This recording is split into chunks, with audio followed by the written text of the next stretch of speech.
Hi, my name is Chris Savage. I'm from RL Ministries in Australia. Welcome to the second part of our Come and See series on Why Did the Messiah Have to Die? In session 1 from the Old Testament, we learned that with the first sin of Adam and Eve came the first shedding of blood. God sacrificed animals to cover their nakedness. God taught that the only way to approach him was through the shedding of blood. And this was evidenced through the sacrifices of Cain and Abel. Remember, Cain's was a vegetable sacrifice. It was rejected. Abel's blood sacrifice was accepted. In Isaiah 53, God declared that the suffering servant, the Messiah, would be the sacrifice for sin, and that all who believed on him would be justified. Now we're going to look at the New Testament to see what it says about why the Messiah had to die. The counterpart to the book of Leviticus in the Old Testament is the book of Hebrews in the New Testament. To understand Hebrews, you need to understand Leviticus. The central verse of Leviticus is found in chapter 17, verse 11. And around that verse, the entire book and law revolved. The book of Hebrews also has a central verse which makes the very same point. Hebrews chapter 9, verse 22. And according to the law, I may almost say, all things are cleansed with blood. And apart from the shedding of blood, there is no remission. In Leviticus 17, verse 11, the principle was that the blood made atonement for the soul. In the New Testament, in Hebrews 9:22, using different words, but giving the same message, it says that apart from the shedding of blood, there is no remission. You see, all things are cleansed with blood. The book of Hebrews was written by a Hebrew believer to a group of messianic assemblies in Israel. Hebrews picks up the theme of Leviticus and the prophecy of Isaiah 53 to show us that the Messiah is a superior sacrifice. A number of passages bring this out. If you look carefully, you'll notice how the author has two things in the back of his mind. First, the book of Leviticus with animal sacrifices. And second, Isaiah 53 with the Messiah being the final sacrifice. In Hebrews chapter 2, verses 16 to 18, we read this. For verily not to angels does he give help, but he gives help to the seed of Abraham. Wherefore it behooved him in all things to be made like unto his brethren, that he might become a merciful and faithful high priest in things pertaining to God, to make propitiation for the sins of the people. For in that he himself has suffered being tempted, he is able to succor them that are tempted. What's this passage saying? It's making the point that the Messiah came as a Jew and went through all the problems that a Jew had to go through so that he might become a merciful and sympathetic high priest. The reason the Messiah came as a Jew was so that he too would live under the Mosaic law, and he would take upon himself the burden of the law. So he could clearly sympathize with the Jewish state under the law. Another central passage is Hebrews chapter 4, verses 14 to 15. Having then a great high priest who has passed through the heavens, Jesus, the Son of God, let us hold fast our confession. For we have not a high priest that cannot be touched with the feeling of our infirmities, but one that has been in all points tempted like as we are, yet without sin. See, this passage further develops the very same point that Yeshua, Jesus, is the sympathetic high priest. Why? Because he understands what an individual has to undergo because he himself underwent all these things. Here is another passage in Hebrews. Hebrews 7, 22 to 25. By so much also has Jesus become the surety of a better covenant. And they indeed have been made priests many in number, because that by death they are hindered from continuing. But he, because he abides forever, has his priesthood unchangeable. Wherefore also he is able to save to the uttermost them that draw near unto God through him, seeing he ever lives to make intercession for them. What do we see here? The priesthood of the Messiah is superior. Why? Because all the other high priests died. One high priest would serve, but sooner or later he would die, and a new high priest would need to be chosen to begin the cycle all over again. The life and death cycle proved to be a disadvantage to the old priesthood. The superiority of the priesthood of the Messiah is shown in that it abides eternally. It's eternal because Jesus was resurrected, and by virtue of that resurrection, Jesus remains a high priest forever. Now, another shortcoming of the Levitical system of priesthood is found in Hebrews chapter 7, verse 26 to 27. For such a high priest became us, holy, guileless, undefiled, separated from sinners, and made higher than the heavens, who needs not daily, like those high priests, to offer up sacrifices, first for his own sins, and then for the sins of the people. For this he did once for all, when he offered up himself. This passage shows that the sacrifices had to be repeated day in and day out, year in and year out. But the Messiah was to be the once for all sacrifice for sin. And this is what happened when Jesus came and offered up his own blood as the atonement for sin. Also, in the old order of priesthood, the high priest had to sacrifice and shed blood for his own sins first before he could sacrifice and shed blood to make atonement for the sins of the people. Since Yeshua was sinless, he didn't need to first atone for his own sins, but with his own blood made atonement for all who would accept it. He made atonement for the whole world, of course, but the atonement is only applied to those who would believe. The first disadvantage of the Levitical priesthood was that the priest would eventually die. The second disadvantage of the old system was that sacrifices had to be repeated year in and year out. The third disadvantage was that the earthly priest had to atone for his own sins before he could atone for the sins of anyone else. In dealing with the priesthood, we have through Jesus the Messiah all three of these disadvantages rectified.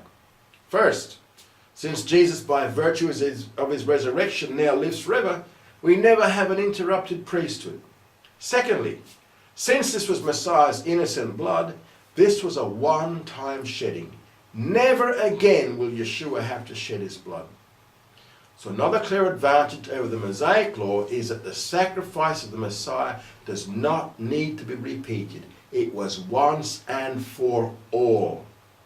The third situation lies in the fact that whereas in the Old Testament system the earthly priest had to atone for his own sins, that's not the case with their Messiah, since our Messiah is a sinless Messiah. There is no need to have Jesus first offer up a sacrifice for his own sins and then offer up a sacrifice for the sins of the others. In other words, our high priest is a sinless high priest, whereas the Levitical priesthood was a sinful priesthood. The question of why Messiah had to die in the book of Hebrews is in strict conformity with that which was demanded by the book of Leviticus and by the hope of Isaiah 53. That which the Old Testament hoped for was found in the New Testament in complete fulfillment by the death of the Messiah. The superiority of the Messiah over all other sacrifices is pointed out in Hebrews chapter 9, 11 to 15. But Christ, having come a high priest of the good things to come, through the greater and more perfect tabernacle, not made with hands, that is to say, not of this creation, nor yet through the blood of goats and calves, but through his own blood, entered in once for all into the holy place, having obtained eternal redemption. For if the blood of goats and bulls and the ashes of a heifer, sprinkling them that have been defiled, sanctify unto the cleanness of the flesh, how much more shall the blood of Christ, who through the eternal Spirit offered himself without blemish unto God, cleanse your conscience from dead works to serve the living God. And for this cause, he is the mediator of a new covenant, that a death having taken place for the redemption of the transgressions that were under the first covenant, they that have been called may receive the promise of the eternal inheritance. So, unlike the animal sacrifices, the sacrifice of Jesus was to bring eternal redemption rather than temporary atonement. This is the fourth distinction between the two systems. But there's more. Even after the animal sacrifice, the Jew was still very conscious of his sins. However, faith in the sacrifice of Jesus brings a complete cleansing of the conscience of sins. This is the fifth contrast. Another passage is found in Hebrews chapter 9, verse 28. So Christ also, having been once offered to bear the sins of many, shall appear a second time apart from sin to them that wait for him unto salvation. See, here is a twofold aspect of the Messiah's career. Yeshua, Jesus, first came to be the sin offering for the people. And just as the suffering servant of Isaiah 53 needed to be, also, just as the suffering servant was the one who bore the sins of many, Yeshua did so through his death. Then Hebrews 9:28 goes on to say that Yeshua will come a second time for a different purpose. The purpose of the first coming was to die for sin. The purpose of the second coming will be to establish the Messianic kingdom or the millennial kingdom. Once again, a contrast is drawn between the animal sacrifices and the blood sacrifice of Jesus in Hebrews chapter 10 verses 1 to 4. For the law, having a shadow of the good things to come, not the very image of the things, can never, with the same sacrifices year by year, which they offer continually, make perfect them that draw nigh. Else would they not have ceased to be offered? Because the worshippers, having been once cleansed, would have had no more consciousness of sins. But in those sacrifices, there is a remembrance made of sins year by year. For it is impossible that the blood of bulls and goats should take away sins. The animal sacrifices had to be repeated year in and year out. But these sacrifices only provided temporary atonement. They never provided permanent forgiveness of sins. In fact, the yearly sacrifices reminded the Jewish person of his sins. He knew he'd have to bring another sacrifice the next year as well. You see, the consciousness of sins was still there. But the sacrifice of Jesus was once and for all and never needs to be repeated. Acceptance of the sacrifice of Jesus does not bring temporary atonement, but now it brings permanent forgiveness. And by accepting the substitutionary death of Yeshua for one's sins, one is not continually reminded of those sins, but one receives a complete cleansing. That is why the sacrifice of Yeshua is so superior to the animal sacrifices of the old system. One last passage is found in Hebrews chapter 10, 10 to 14. By which will we have been sanctified through the offering of the body of Jesus Christ once for all. And every priest indeed stands day by day ministering and offering oftentimes the same sacrifices, the which can never take away sins.